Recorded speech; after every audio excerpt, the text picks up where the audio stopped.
Hey there, Middle Earth Strategy Battle Gamers. So, I know it's been a really long time since we've posted any videos on the channel. I apologize. There are a lot of things in life right now, kind of just taking hobby time away.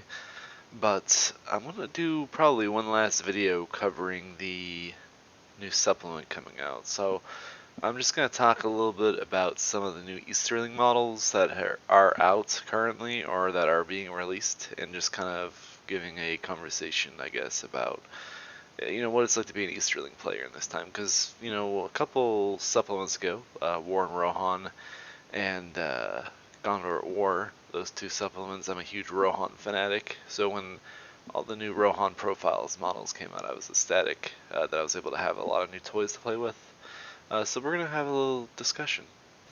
So we're going to start off by talking about the new Black Dragon Emperor model.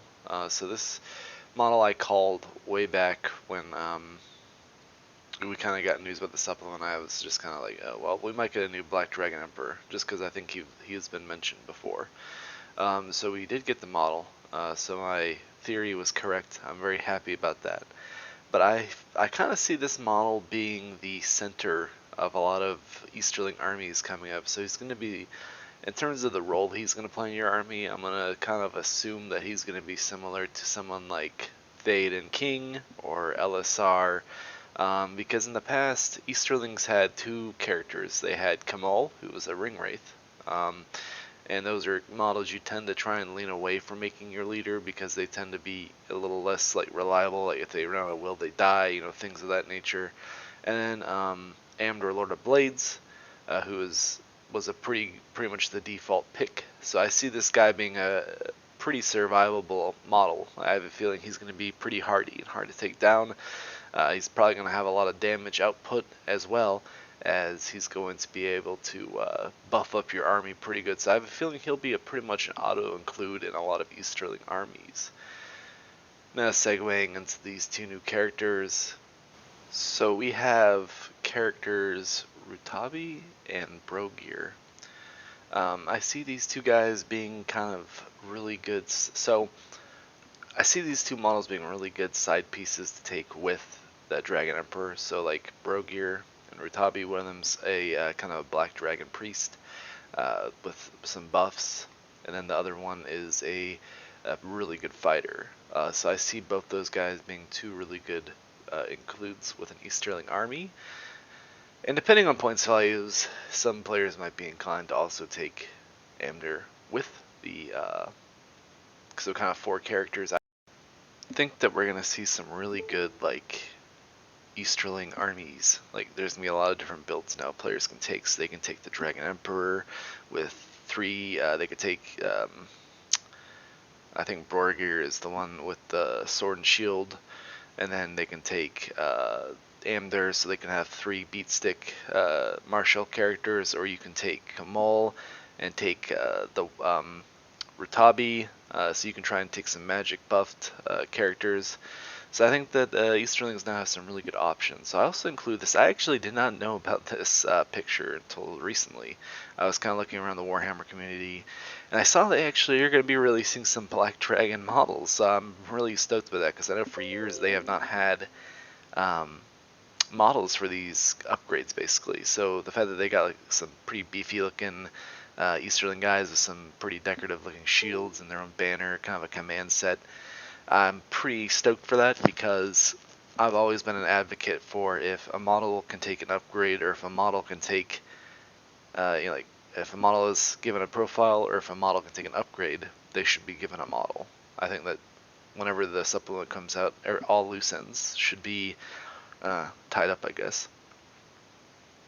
Kind of like Baragond and Citadel Guard can take a horse. Well, they never had models release of horses, which came to having to try and convert a model.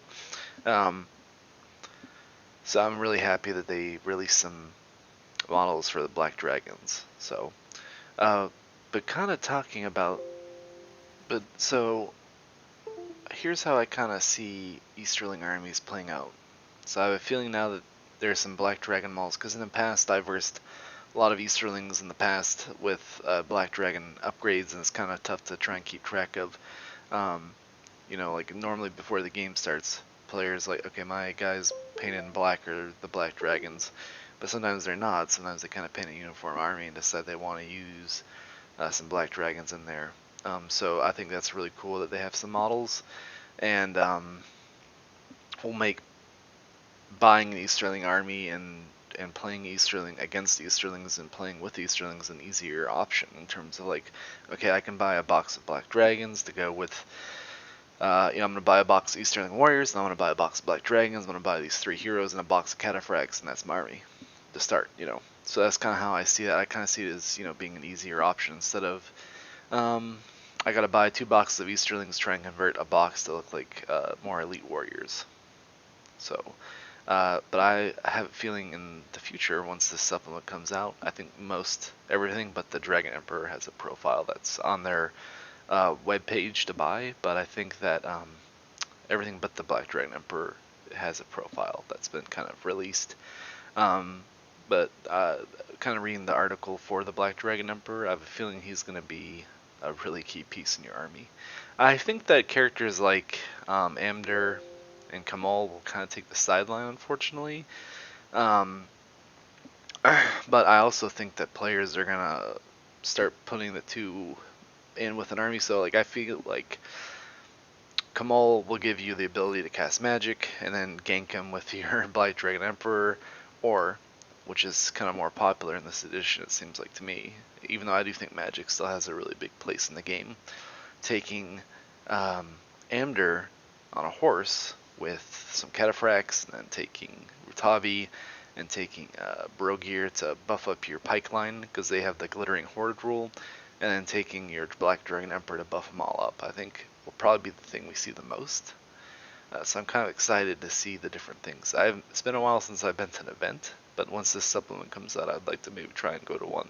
I might even try and build an Easterling army, so you guys can put in the comments below. Do you want to see me try and build an Easterling army? And I can vlog it like I did with my Shire display board. Also, I'd like you guys to put in the comments below because I don't play Easterlings. I have versed them a lot. It's an army I've been kind of looking at playing for a long time. Now that they're getting a bunch of really cool releases and like some characters and stuff, I think I might try and pick them up. So you guys just put in the comments below if you want to see that or not. Also, to any Easterling players out there, put in the comments below to what you guys think about these new profiles, new models coming out. It has to be exciting for you guys. So please like, share, subscribe, and comment below. If you guys want to see more content, let me know. And we'll see you guys in the next video.